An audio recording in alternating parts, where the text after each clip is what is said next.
All right, today we're cracking open a case file on a scientific investigation that, honestly, gets about as personal as it gets. We're on the trail of an intruder, one that's so small it's totally invisible, but it might be a whole lot closer than you realize. So let's follow the evidence and just see where this thing leads. We've all heard about the plastic problem, right? We see the pictures of it choking our oceans, piling up in landfills. But that's always been the problem out there. What happens when that problem stops being out there?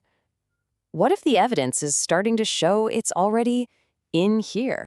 And that question leads us directly to the first part of our investigation, tracking down this unwanted intruder and figuring out exactly where it's been hiding.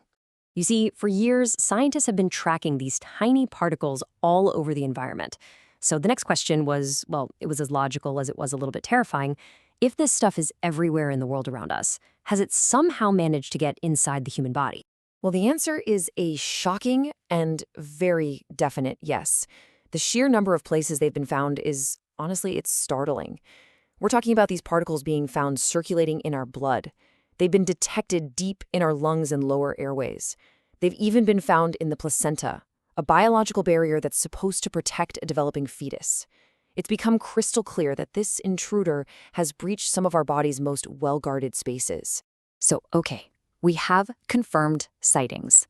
The next step in any good investigation is to get a really clear profile of the suspect. What exactly are we dealing with here? The official name for our intruder is microplastics, and they're pretty much what they sound like, microscopic little pieces of plastic. They can be tiny particles, films, or even fibers.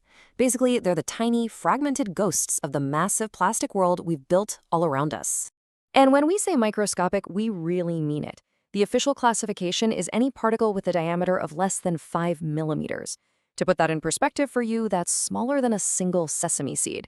And it's this tiny size that makes them such effective and such invisible intruders. Now, they've been around for a while, but our direct contact with them has absolutely skyrocketed recently.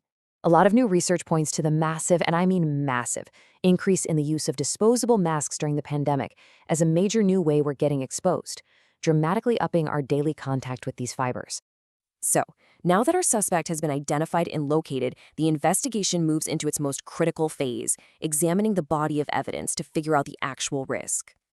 You see, finding these particles in the body was really just the beginning. Now the real work starts. All around the world, systematic toxicological investigations are underway. The big goal here is to figure out if this intruder is just a passive trespasser, just passing through, or if it's actually causing real harm. And this whole scientific process kind of unfolds in 3 key steps. First, researchers are trying to uncover the modes of action, which is just a sciencey way of saying how these plastics are actually interacting with our cells. Then, second, they meticulously document any adverse effects. That's the real, observable damage that might be happening. And finally, step 3, they try to reveal the toxic mechanisms, the specific biological domino effect that leads from that initial contact to actual harm. But, like any good detective story, this case is so far from being closed. In fact, the more scientists learn, the more questions they seem to have. Which brings us to the unsolved mysteries. This is a super active, really fast, evolving field of research. That initial discovery has basically blown the doors open on a whole new set of what they're calling emerging critical issues that scientists are now racing to understand. So the main takeaway here is that we are really just at the beginning of this story. And these are the big questions that are keeping scientists up at night. What's the long-term impact of a whole lifetime of this low-level exposure? Does a tiny particle of PET plastic from a water bottle act differently in our bodies than, say, a polystyrene fragment from a coffee cup? And maybe the most important question of all, is there any level of this stuff inside of us that can actually be considered safe? Right now, we just don't have the answers. So, where does all of this lead? What's the end game for this massive global investigation? Well, it's all about getting to a final verdict. This isn't just about scientists being curious in a lab. The whole entire purpose of gathering all this evidence is to build a solid scientific case that can be used to make huge decisions about public health, about manufacturing, and about how we manage waste in the real world. I mean, listen to what the researchers themselves say. The ultimate goal of their work is to provide, quote, helpful information for regulatory decisions. This is science being put directly in the service of society. The evidence they're gathering in the lab is meant to guide the policies that will protect all of our health in the future. So, the case of the invisible intruder is officially open. The evidence is being meticulously collected, and frankly, the stakes couldn't be any higher.